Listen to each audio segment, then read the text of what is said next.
30 अप्रैल 2026 की वह शाम जबलपुर के बरगी डैम पर बिल्कुल सामान्य और खूबसूरत तरीके से शुरू हुई थी, जैसे हर दिन वहां होती है। सूरज धीरे धीरे ढल रहा था।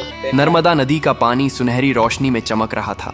हवा हल्की थी और माहौल में एक अजीब सी शांति और खुशी थी। लोग अपने परिवारों के साथ घूम रहे थे। बच्चे हंसते हुए इधर उधर दौड़ रहे थे। कुछ लोग मोबाइल से फोटो और वीडियो बना रहे थे और कई लोग उस दिन की सबसे खास चीज का इंतजार कर रहे थे, क्रूज राइड।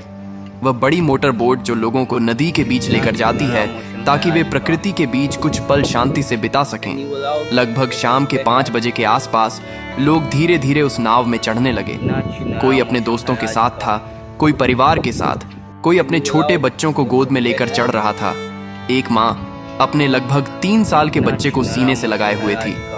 बच्चा खुश था और पानी की तरफ देखकर ताली बजा रहा था। कुछ कॉलेज के लड़के मजाक कर रहे थे।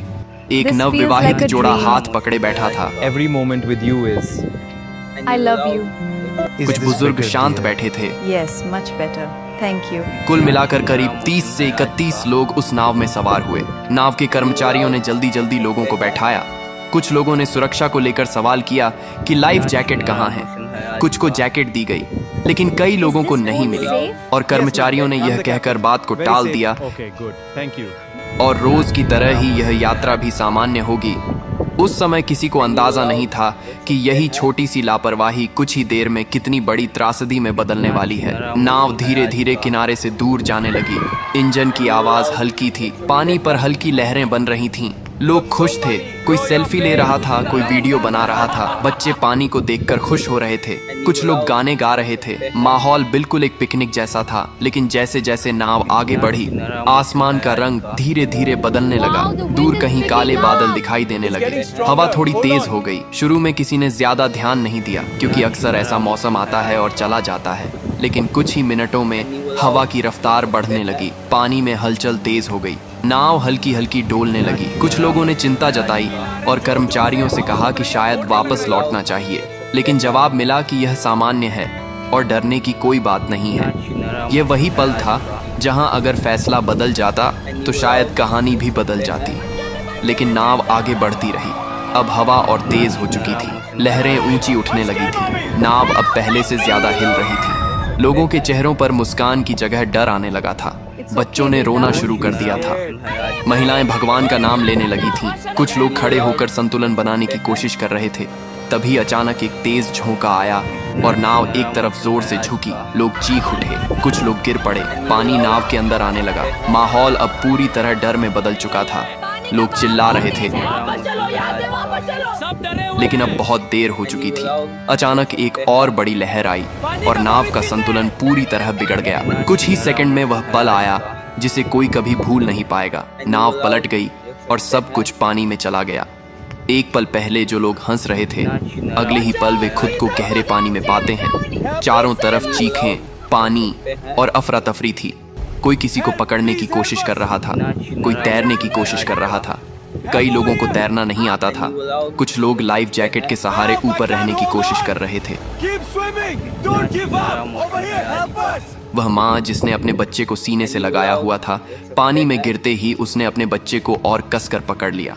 वह खुद तैर नहीं पा रही थी, लेकिन उसने अपने बच्चे को छोड़ा नहीं। कुछ लोग एक दूसरे को पकड़कर बचने की कोशिश कर रहे थे, लेकिन डर और घबराहट इतनी थी कि कोई सही दिशा में सोच नहीं पा रहा था।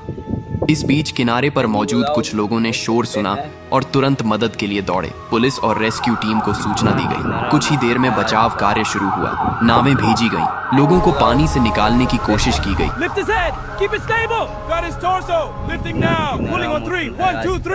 जो लोग सतह पर थे उन्हें जल्दी बाहर निकाला गया, लेकिन जो नीचे जा चुके थे उन्हें ढूंढना मुश्किल था। कई लोगों को बेहोशी की हालत में निकाला गया।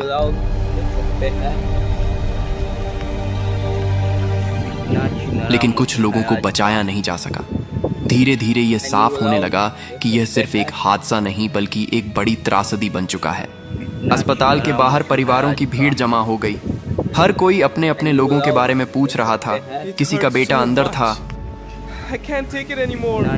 हर एम्बुलेंस के आने पर दिल की धड़कन तेज हो जाती थी, लेकिन कई बार जवाब उम्मीद के खिलाफ होता था। कुछ लोग हमेशा के लिए चले गए थे। कई परिवार टूट चुके थे। बाद में जांच में सामने आया कि मौसम की चेतावनी को गंभीरता से नहीं लिया गया, नाव को समय पर वापस नहीं मोड़ा गया, और सबसे बड़ी बात, सभी यात्रियों को लाइफ जैकेट नहीं दी गई। यह एक ऐसी गलती थी जिसकी कीमत कई जिंदगियों ने अपनी जान देकर चुकाई। 30 अप्रैल की वह शाम जो खुशी और सुकून से शुरू हुई थी, वह दर्द, चीखों और आंसुओं में खत्म हुई। और आज भी जब उस घटना को याद किया जाता है तो एक ही सवाल मन में आता है, अगर थोड़ी सी सावधानी बरती जाती, अगर सही समय पर सही फैसला लिया जाता, तो क्या ये लोग आज जिंदा होते? यह हादसा सिर्फ एक घटना नहीं था, यह एक चेतावनी थी कि जिंदगी में सुरक्षा को कभी हल्के में नहीं लेना चाहिए, क्योंकि एक छोटी सी लापरवाही भी सब कुछ छीन सकती है। और उस दिन नर्मदा का शांत पानी गवाह बन गया उन आखिरी पलों का, जहां हंसी अचानक खामोशी में बदल गई और कई कहानियां अधूरी रह गईं।